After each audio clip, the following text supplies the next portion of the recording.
په پیل کې د دولت آباد ولسوالۍ قاري ګلاب الدین هارون او د پوهنې ریاست آمر مولوي زړګي فیضاني خبرې وکړې او په ټولنه کې د سالمې روزنې پر ارزښت ټینګار وکړ.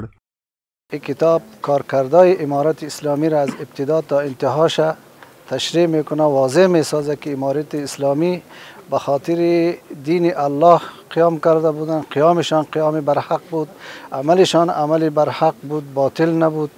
این برای تمام اقشار جامعه خود ما و تمام جهانیان به نشان میده که این کتاب به خاطر مبارزه امارت اسلامی مبارزه حق بوده. هدف ما در ضمن از ترویج دادن چی است؟ همین مطالعات است که بیشتر مردم فعلا از مطالعات دور هستند و ما میخواهیم که دوباره همین مطالعه را فرهنگش در بین مردم زنده شود. په ورته وخت کې د سرخ ګنبد لیسي عامر دین محمد رحمتیار او یو شمېر نورو ګډونوالو له مسؤلینو وغوښتل چې د زده کړو د ودې په موخه دې ورته نور پروګرامونه هم په لاره واچوي.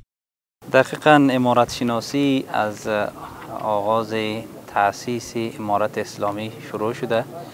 ما با نخبه ها و شخصیت هایی که در نظام امارت از بنیانگذاری تا اکنون فعالیت کرده، خدمات انجام داده، آگاهی پیدا کردیم. دا موږ خپل کورنۍ ته هم ورسوو دغه تاریخ او دا کورونو کې مطالعه کو، خپل شاګردانو ته هم مدرسو کې او معلمان خپل مکتبونو کې شاګردانو ته خپل تاریخ د افغانستان را ژوندی کو په آینده کې انشاءالله. همیشه می‌خواهیم که همین برنامه ها را برگزار بکنه تا یک رقابت سالم در بین جوانان پیدا شود و همیشه معلمین و سایر جوانان به مطالعه کردن رو آورن.